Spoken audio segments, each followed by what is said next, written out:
Welcome to NTV business. నేను మీ భవ్య. చాలా మందికి ఇప్పుడు హైదరాబాద్ లో ఇన్వెస్ట్ చేయాలని ఉంది, బట్ ఎందుకు అని అనుకుంటున్నాం. మనము ఇక్కడ హైదరాబాద్ లో ఎక్కడ చూసినా ఏ స్టేట్ నుంచి అయినా సరే హైదరాబాద్ కు వచ్చి ఈజీగా సెటిల్ అవుతున్నారు. అండ్ ఎవరు ఏ కేటగిరీ వాళ్ళైనా సరే హ్యాపీగా సర్వైవ్ అవ్వగలిగేటువంటి ఎన్వైరన్మెంట్ కూడా మనకు హైదరాబాద్ లో ఉంది. అండ్ ఇన్ఫ్రాస్ట్రక్చర్ గ్రోత్ కూడా చాలా బాగుంది.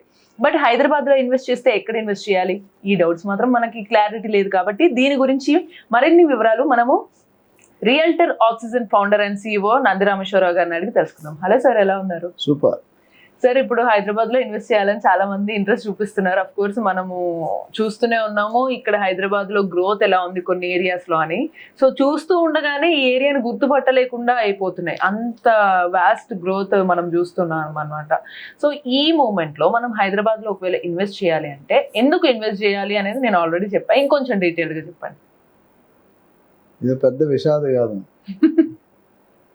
గత 60-70 సంవత్సరాలు హైదరాబాద్ అంచెలంచెలుగా ముక్కలుగా పెరుగుతూ వచ్చింది. మనకి ఇండిపెండెన్స్ వచ్చిన తర్వాత every CM every PM has contributed కొంతవరకు స్టేట్ కానీ దేశం కానీ సిటీ కానీ డెవలప్ చేయడానికి వాళ్ళ వంతు కంట్రిబ్యూట్ వాళ్ళు చేశారు. శ్రీ నందమూరి తారక రామారావు గారి దగ్గర నుండి రాజశేఖర రెడ్డి గారు, చంద్రబాబు గారు, కిరణ్ కుమార్ గారు, రోషయ్య గారు, కేసీఆర్ గారు అండ్ ప్రెసిడెంట్ రేవంత్ రెడ్డి. అయితే కొన్ని స్టేజ్లో బాగా జరిగింది, కొన్ని స్టేజ్లో స్లోగా జరిగింది, కొన్ని స్టేజ్లో ఫాస్ట్గా జరిగింది. హైదరాబాద్లో ఎందుకు పెట్టాలంటే మొన్న 2 years బ్యాక్ నేను రియల్ ఎస్టేట్ సమిట్లో అవార్డు వచ్చి మాట్లాడాను. బ్రాండ్ హైదరాబాద్ అని ఒక వీడియో చూపించారు. 450 సంవత్సరాల ముందు మన హైదరాబాద్ ఎట్లా ఉండదు, ఇప్పుడు 2047 హైదరాబాద్ ఎట్లా ఉండాలి అది. సో ది బ్రాండ్ గురించి చిన్న ఎగ్జాంపుల్, మనకు తెలిసిన ఐజీబీసీ ఒక పర్సన్, సీనియర్ పర్సన్, ఆయన చైనా వెళ్ళారంట. చైనా వెళ్ళి జనరల్గా మనం షాపింగ్లు అన్ని లేట్ నైట్స్ చేస్తాం, డే అంతా ఆఫీస్ పనులు చేసుకొని జనరల్గా. అయితే నైట్ 10 చైనాలో నైట్ 10 o'clock అయినప్పుడు రోడ్డు మీద వెళ్తుంటే ఆఫీస్ ఇలాంటి బిల్డింగ్స్ ఉన్నాయి, మనం జనరల్గా రాత్రి కమర్షియల్ ఆపేస్తాం పవర్ కన్జంప్షన్.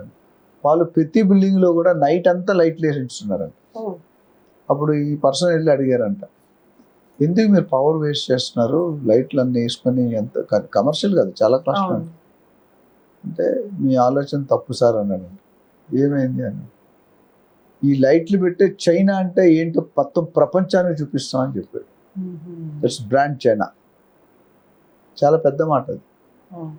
అంటే 10 రూపాయలు పోతే నీకు 1000 రూపాయలు బెనిఫిట్ వస్తుంది. సో అది. సో హైదరాబాద్ను కూడా ఎందుకు ఇన్వెస్ట్ చేయాలంటే హైదరాబాద్ 100 రీజన్లు ఉన్నాయి. ముఖ్యంగా మాట్లాడుకుంటే infrastructure, connectivity in all modes, metro, MMTS, train, bus, air లేదంటే ఏం లేదు. 4 పక్కల నార్త్, ఈస్ట్, వెస్ట్, సౌత్ 100 నుండి 150 కిలోమీటర్ వరకు విస్తరణ అయిపోయింది. వెంచర్స్ 100 కిలోమీటర్ తర్వాత కూడా వెంచర్స్ ఉన్నాయి. అటు జైరాబాద్ కానీ, ఇటు వికారాబాద్ కానీ, అటు యాదగిరిగుట్ట కానీ, విజయవాడ హైవే కానీ, సాగర్ హైవే కానీ, కొంపల్లి హైవే కానీ అన్నీ కూడా బాగా పెరిగాయి. సో ఇంకో main cost of living is very less in India, in Hyderabad. Vizag is more. చాలామంది తెలియదు. నేను వైజాగ్లో పుట్టి పెరిగి ఇక్కడ కేంద్రీయ విద్యాలయంలో చదువుకున్నాను, ఆర్మీ స్కూల్. సో మిగతాది అన్ని రకాల ఫుడ్స్ అవైలబుల్ హైదరాబాద్. నెక్స్ట్, హైదరాబాద్కి డెక్కన్ ప్లాటో ప్రకారం హైట్లో ఉంటుంది. అందుకని మనం Banjara hills, Jubilee hills, Kavuri hills, తుఫాన్లు, సునామీలు, హుడూడ్లు అలాంటివి రాకూడదు. కల్చర్, ఫ్రెండ్లీ కల్చర్ అంటే మనం ఆహ్వానిస్తాం. కొత్త వాళ్ళు ఎవరైనా వస్తే ఒక హగ్ చేసుకొని రండి ఇక్కడ ఉండండి బతకండి అంటాం. ఇవన్నిటికంటే కమర్షియల్ పాయింట్ ఏంటి తెలుసా, rate of real estate is very very very cheap. Hyderabad దేని ఫేమస్ నీకు చాలాసార్లు చెప్పాను. దేని famous? Paradise biryani, Karachi biscuits, Irani chai, అవునా, pearls, doctor Nandi Rameshwar Rao. As expected. And మరి ఎక్కడ ఇన్వెస్ట్ చేయొచ్చు అనేది కూడా మీరు, స్వీట్ షాప్కి వెళ్ళి ఏ స్వీట్ బాగుంటుంది అంటే ఏం చెప్తారు? అన్నీ బాగున్నాయి అంటారు. సో రియల్ ఎస్టేట్లో రోటీ, కపడా, మకాన్, తిండి, బట్ట, గూడు, ఎక్కడ ఇన్వెస్ట్ చేసినా బంగారమే. కాకపోతే కొన్ని ఏరియాల్లో బంగారం, డైమండ్, ప్లాటినం అవుతున్నాయి. సో సిల్వర్ జూబ్లీ వేరు, గోల్డెన్ జూబ్లీ వేరు, సెంటినరీ వేరు. సో ముఖ్యంగా గ్రోత్ కారిడార్స్ అని ఉంటాం మనం మన అవును. రియల్ ఎస్టేట్ లాంగ్వేజ్లో. గ్రోత్ కారిడార్ ఎక్కడది? బంజారాస్ నువ్వు కొనుక్కోలేం, జూబ్లీస్ కొనుక్కోలేం, అవును. హైటెక్ సిటీలో కొనుక్కోలేం, తెల్లాపూర్లో 3 కోట్లు 4 కోట్లు, వీళ్ళు అయితే 6-7 కోట్లు. సో ఓఆర్ఆర్ నుండి RRR మధ్య వరకు అన్ని పక్కన ఒక 10-12 సాటిలైట్ టౌన్షిప్స్ వస్తున్నాయి. సో అక్కడ ఎక్కడ పెట్టుకున్నా బంగారమే. Okay. ముఖ్యంగా ఒక ప్రియారిటీ వైజ్ మాట్లాడాలి. నేను ఇందాక చాలా హైవేస్ చెప్పాను. So Bengaluru is one of the best, Bengaluru highway is one of the best choice for real estate because of so many developments, industrial area, jobs creation, employment, salaries. Chinna Jeeyar Swami trust, Shantivanam, Polepally SEZ, Mekaguda, Kothur, Nandigama, Balanagar, industrial area, airport దగ్గర, ORR దగ్గర, RRR దగ్గర, ఇంకా చెప్పుకుంటూ పోతే చాలా ఉన్నాయి. So అక్కడ invest చేసుకుంటే మీకు ముంబై హైవే అనేది ఆర్గానిక్ గ్రోత్. అక్కడ ఏం ఇండస్ట్రీస్ లేవు పెద్దగా, ఏం మిగతా బట్ ఆర్గానిక్ గ్రోత్ అంటే దానంతలు అది పెరుగుతూ వస్తుంది. స్టడీ అండ్ గ్రో అంటే వీ కెన్ ఎస్టిమేట్ అన్నట్టు కనిపిస్తున్నాయి సిచ్యువేషన్స్. క్లారిటీ ఉంది. 12 లేన్ హైవేస్ వస్తున్నాయి. ఇప్పుడు 4 లేన్ ఉంది, 6 లేన్, 8 లేన్, 12 లేన్ అవుతుంది.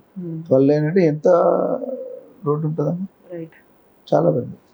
సో ఎప్పుడైతే ఇన్ఫ్రాస్ట్రక్చర్ రోడ్ విడ్త్ పెరిగిందో ఆ ఐటమ్ అంటే కావాల్సిన ఫస్ట్ ఏదైనా సిటీ డెవలప్మెంట్ ఏమొస్తుంది తెలుసా? చెప్పుతావా? రైల్వే స్టేషన్ వస్తుంది, పెట్రోల్ పంప్ వస్తుంది, మటన్ షాప్ వస్తుంది, వైన్ షాప్ వస్తుంది, తర్వాత అన్నీ వస్తుంది. మీరు చూసుకోండి కావాలి ఏ సిటీకి వెళ్ళినా అవి లేకపోతే అక్కడతోనే స్టార్ట్ అవుతుంది గేమ్. ఓకే. సో అందుకని హైదరాబాద్లో మీరు ఇన్వెస్ట్, కాకపోతే ఇందులో ఎక్కడ ఇన్వెస్ట్ చేయాలి? రోడ్డు పక్కన కొనాలా, గేటెడ్ కమ్యూనిటీ కొనాలా, రోడ్లోనే కొనాలా, ఇండివిజువల్ కొనాలా, ఫ్లాట్ కొనాలా, ప్లాట్ కొనాలా? దీనికి సరైన డెసిషన్ కావాలంటే మీకు ఒక 4-5 పాయింట్లు అడుగుతాం. మీ బిజినెస్ అంటే ఏంటి, మీ ఇన్వెస్ట్మెంట్ కెపాసిటీ ఏంటి, మీరు ఎక్కడ ఎందుకు ఇన్వెస్ట్ చేయాలనుకుంటారు, లాంగ్ టర్మా, ట్రేడింగా, కట్నమా, బయ్యరా, చాలా ఆర్ఓయా, ఇవన్నిటి కూడా మీ కెపాసిటీ మాట్లాడి మీతో ఒక 1 అవర్ చర్చించాక మీకు ఇక్కడ మంచిదని మీకు సజెస్ట్ చేస్తాం. దాన్ని బట్టి they can keep their investments safe. Deal అయిన తర్వాత పీస్ ఆఫ్ మైండ్ కావాలంటే నంది రామేశ్వర గారిని గుర్తుపెట్టుకోండి. Sure sir, sure. And thank you so much for the detail information. So episode కూడా చాలా ఇంట్రెస్టింగ్ గా వెళ్ళింది. చూసాం కదా, హైదరాబాద్ లో అఫ్ కోర్స్ మనకి చాలా గ్రోత్ అనేది కనిపిస్తుంది అండ్ ఎక్కడ బై చేస్తే కూడా చాలా బాగుంటుందని కూడా చెప్పారు. సో ఇటువంటి మరిన్ని ఇంట్రెస్టింగ్ అండ్ ఇన్ఫర్మేటివ్ వీడియోస్ కోసం కీప్ వాచింగ్ NTV బిజినెస్.